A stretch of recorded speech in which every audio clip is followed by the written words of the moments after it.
এই একটি দোয়া দিনে একবার পরে যদি আপনি মারা যান, আপনি জান্নাতে চলে যান, আপনি জান্নাতি মানুষ হয়ে যাবেন। এই একটি দোয়া যদি আপনি দিনে একবার পরে মরে যান, আপনি সাথে সাথে জান্নাতে চলে যাবেন। মরতে দেরি হবে, জান্নাতে যেতে দেরি হবে না। ভাইরা আমার, অনেক সুস্থ মানুষ বাড়ি থেকে যায়, রাস্তায় অ্যাক্সিডেন্ট হয়ে মারা যায়। এই দোয়াটা আপনারা শেয়ার করে দিবেন, আমল না করেও সওয়াব পাবেন। এই যুবক, তোমার একটি শেয়ারে বাল্লিগু আন্নি ওয়ালাউ আয়া, রাসূল বলেন তুমি একটা হাদিস জানবরকে জানিয়ে দিবা।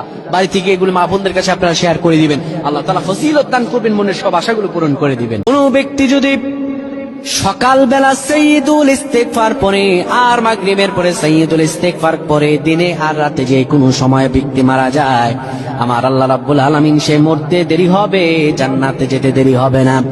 দোয়াটা হলো আল্লাহুম্মা আনতা রাbb লা ইলাহা ইল্লা আনতা খালাকতানি ওয়া আনা আবদুকা ওয়া আনা আলা হাদিক ওয়া ওয়া'দিকা মাসতাতা'তু আউযু বিকা মিন শাররি মা সানা'তু আবু'ু লাকা বিনি'মাতিকা আলাইয়া ওয়া আবু'ু বিযামবিন ফাগফির লি ফাইন্নাহু লা ইয়াগফিরু যুনুবা ইল্লা আনতা।